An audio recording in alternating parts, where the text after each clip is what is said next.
पश्चिम बंगाल के विधानसभा चुनावों ने पूरे देश का ध्यान खींचा है, जहां भारतीय जनता पार्टी ने भारी बहुमत से जीत हासिल की है, लेकिन तृणमूल या कांग्रेस इस नतीजे को चुनौती दे रही है और मामला सुप्रीम कोर्ट पहुंच चुका है, जहां चुनाव आयोग पर गंभीर आरोप लग रहे हैं कि वोटर लिस्ट से लाखों नाम गायब कर दिए गए, जिससे चुनावी नतीजों पर असर पड़ा है। दोस्तों, यह मुद्दा सिर्फ एक राज्य का नहीं, बल्कि देश में नहीं मानने की बादी कोई वोट कर दिया देना है।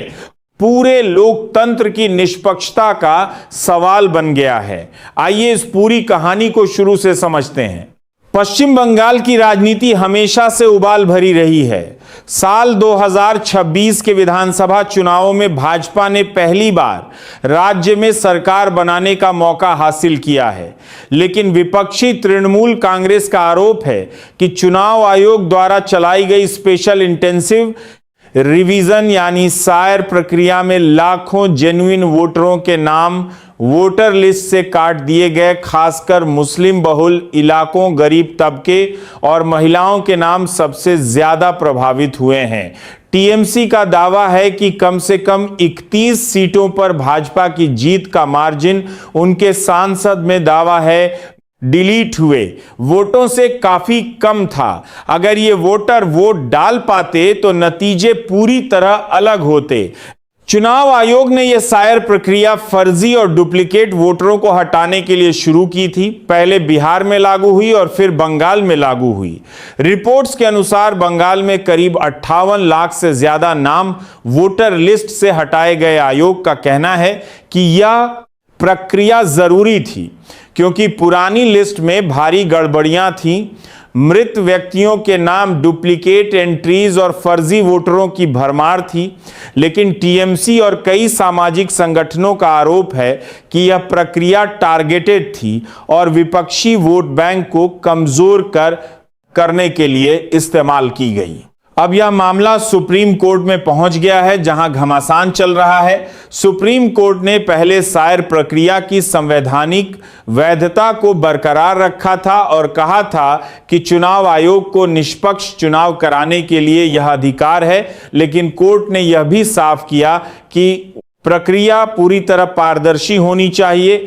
नाम काटने का आधार क्या था, प्रभावित लोगों को अपील का मौका मिला या नहीं, कंस्टिट्यूएंसी वाइज डेटा क्या है, इन सभी सवालों पर कोर्ट ने चुनाव आयोग से जवाब मांगे हैं।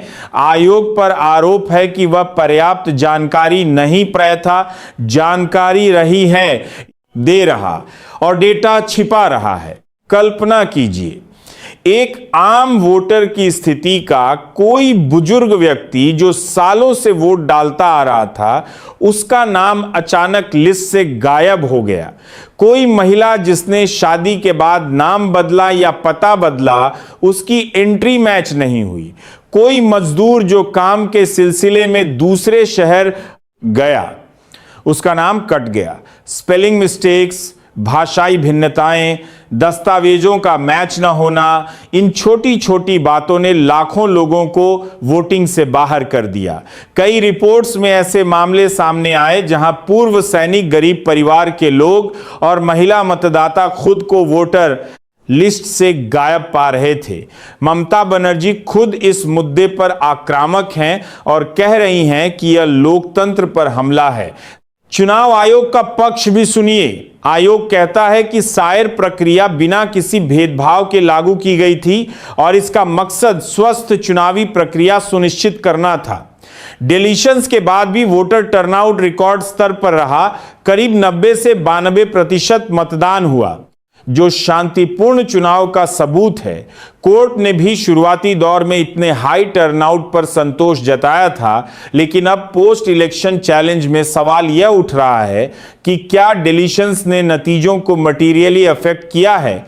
सुप्रीम कोर्ट की सुनवाई में वरिष्ठ वकीलों कपिल सिब्बल, कल्याण बनर्जी और अन्य ने मजबूत दलीलें दी हैं। उन्होंने कहा कि 31 सीटों पर भाजपा की जीत का मार्जिन बहुत कम था, जहां डिलीशंस की संख्या मार्जिन से कई गुना ज्यादा थी। एक सीट पर सिर्फ 8।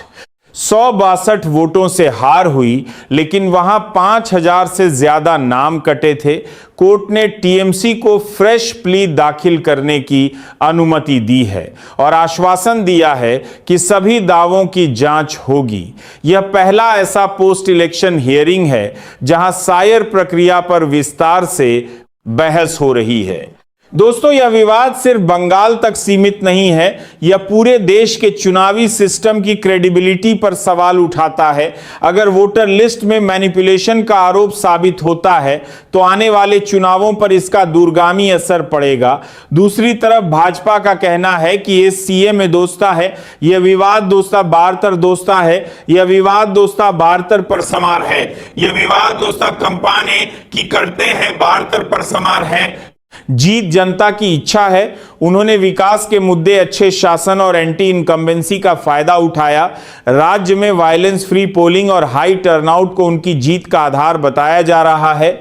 सुप्रीम कोर्ट अब क्या फैसला करेगा? संभावना है कि कोर्ट चुनाव आयोग को कॉन्स्टिट्यूएंसी वाइज विस्तृत रिपोर्ट जमा करने का निर्देश देगा कि कितने नाम जुड़े, कितने कटे, किस आधार पर कटे, अपील प्रक्रिया कैसी थी। अगर जरूरी हुआ तो कुछ सीटों पर रीपोल या अन्य उपाय भी हो सकते हैं। लेकिन कोर्ट चुनाव नतीजों को आसानी से नहीं पलटता, उसके लिए मजबूत सबूत चाहिए होते हैं। यह घमासान हमारे लोकतंत्र की मजबूती और संवेदनशीलता को दिखाता है।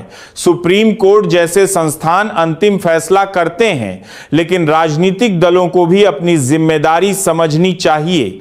वोटर, शिक्षा, डिजिटल वेरिफिकेशन और पारदर्शी प्रक्रियाएं। आप क्या सोचते हैं? क्या सायर प्रक्रिया सही थी या ये टारगेटेड था? क्या चुनाव आयोग निष्पक्ष रहा या नहीं? कमेंट में अपनी राय जरूर बताएं, क्योंकि आपकी राय मायने रखती है। लोकतंत्र तभी मजबूत होता है जब हम सब सक्रिय रहें और सवाल पूछें। आगे भी ऐसे भी महत्वपूर्ण मुद्दों पर हम विस्तार से चर्चा करेंगे। आपका साथ हमेशा बना रहेगा। धन्यवाद। जय हिंद, जय भारत।